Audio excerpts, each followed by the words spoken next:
Top 10 most linguistically diverse countries in the world. Going to be giving you the rating of their diversity, the mottos, although I accidentally missed one of them, and the official languages of the country, which rarely pass two. Okay, they pass two quite a lot if you count in nationally recognised languages. Alright, let's get started. Number 10. Whee! The Republic of Mozambique. Yes, that is an AK-47 and on its flag. And yes, that's some sort of book with a star on a triangle, which, if it was a rectangle, would represent something that looks a little bit like a Vietnam flag. Moving away from commie references, this country's diversity is a rating of 0.929, making it very diverse indeed. But its only official language is Portuguese. But since it's so linguistically diverse, I assume a plethora of other languages are going to be there. Number 9. India. The Republic of India, I mean. This country is only a tiny bit... a tiny bit more diverse than Mozambique. Yes, I'm using an Amazon device to do this YouTube video. That was a bit off topic. Moving on. So with only 0.93 points of diversity, it has got a tiny edge over the weirdly shaped African nation. In terms of official languages, it has two. Hindi, I'm pretty sure you know that by now, and surprisingly English. One of the guys they rebelled against, or something. Their motto is Truth Alone Triumphs, which greatly resembles the Czech Republic anthem of Truth Prevails. Except this time, the anthem name does not resemble the Czechs, because it's called Thou art the ruler of the minds of all people. That was pointless. Number 8. Cameroon. We're back to Africa for this one. And by the looks of it, we're going to be staying there up until number 3. So, yeah, we're in the same continent for this and 4 extra spots, is it? With a diversity ranking of 0.942, it's considerably more diverse than either India or Mozambique, which in no way resembles the beak of a bird. Either way, seriously, in Angry Birds Funnies, it's become a joke because Mozambique and the Mozambique bird. Honestly, that's just one of the weirdest things I've ever seen. Either way, it's two official languages are French and English, which really contrasts what we're going to be seeing later on, or rather, in a couple minutes. And this time, instead of, And this time, the motto is Peace, Work, Fatherland. A common type of motto is going to be seen quite a few times. And yes, I am walking around with this because why would you want to look at a flag all day?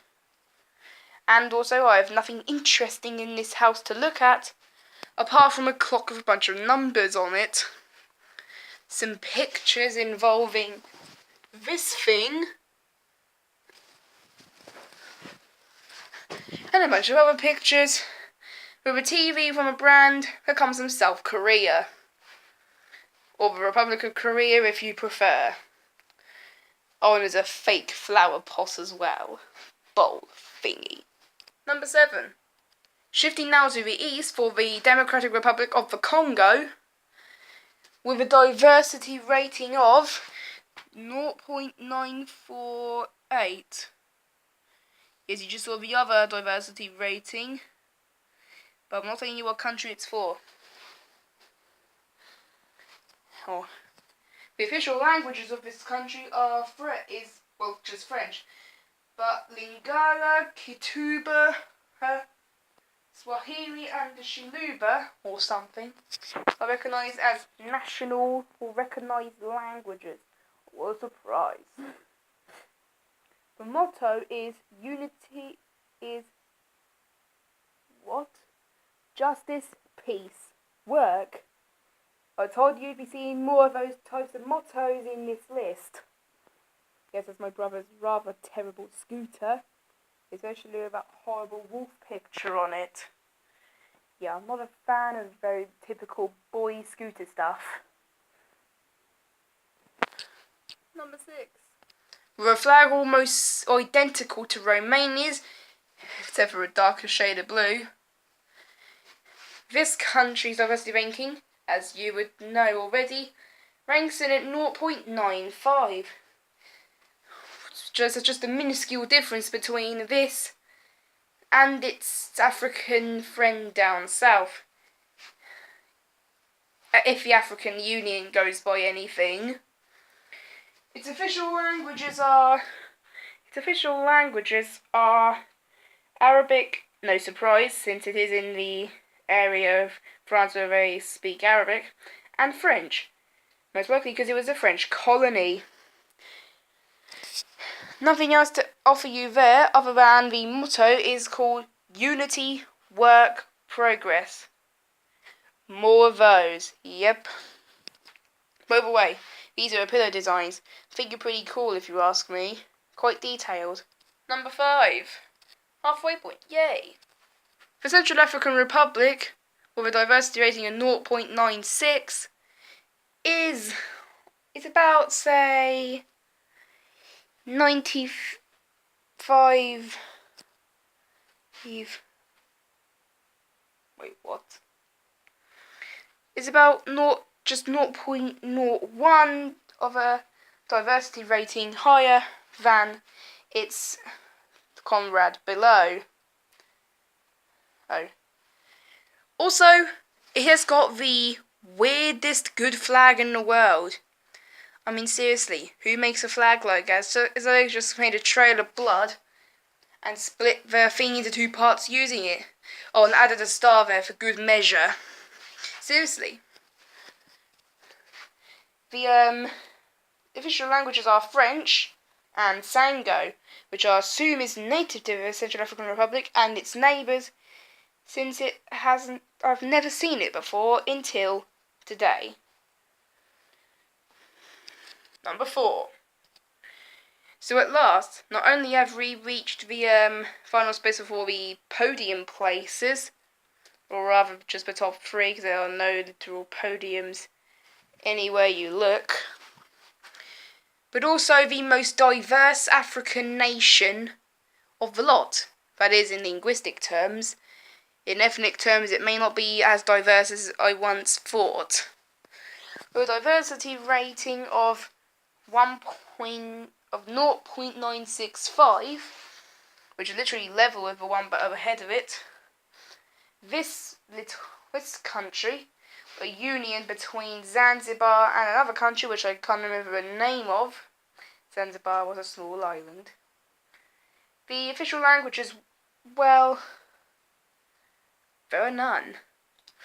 There are 2 recognised languages though, Swahili and English. So, it's goodbye Africa, hello Australasia and Oceania. Podium time. Number 3. The first of the top 3 is the Solomon Islands, ruled by Queen Elizabeth II of the Solomon Islands. As I was saying, ruled by the Solomon Islands, and is a very diverse country with the same diversity rating in linguistic terms as Tanzania below. Alas, this is only number 3 on our list. And so I've got 2 more to get through. Cue the tape. Number 2. Vanuatu. This tiny archipelago of islands is located just to the west of, well, actually to the east of, Papua New Guinea. We'll get to him later. Could be his honourable mention. Could be his number one. Think what you think. The diversity rating is 0.972, placing it considerable amount ahead. And its motto is, "In God we stand." Wait, what? In God we stand? I'm pretty sure we can't stand inside God. He'd have puked us out by now if that was the case. Oh, also the Solomon Islands motto is, "To lead is to serve," which completely baffles me. Because how can you serve when you lead? Unless they believe God is real, in which case it's perfectly understandable. The national languages of Vanuatu are Bislama, which is what the motto is put in. I think in means long. French and English are the other two. There is still one more though, waiting to be crowned. With an imaginary crown that's apparent was so meaningless, they can just put it in a paper shredder.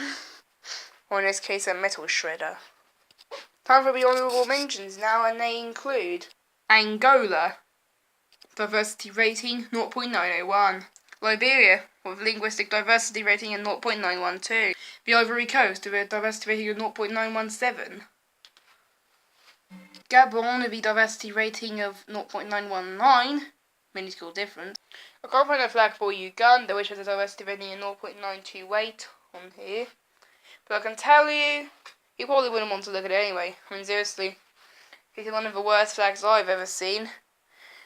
And I doubt that you may have a good opinion of it as well. Still, some of you will, some of you won't. I can't change that, can I? That's for sure. Number one. With a shocking linguistic diversity rating of 0.99 out of 1, Papua New Guinea is without a doubt the most linguistically diverse nation in the world. I thought it would get to them. Located just to the west of Vanuatu, which I already told you about anyway, this nation's motto is actually called Unity and Diversity. That's how diverse they are. They even acknowledge it in their state motto. Yep. The national languages, I have 4 actually. Hiri Motu and Topisin are the most likely the native languages, although it may happen on some other places as well around it. But it's one of the only countries in the world to have sign language as an official language in the country, particularly the Papua New Guinean Sign Language. English is the 4th official language, because why the hell not? It is ruled by Queen Elizabeth II after all. So, that wraps this video up. Surprisingly longer than expected, but at least you didn't hear any more anthems. It's just getting tedious now. Either way, next up, as I'm sure you know, is the top 10 countries that are their lowest gaps between the rich 10% and the poor 10%. In other words, the top 10 countries at wealth equality. Okay? Bye.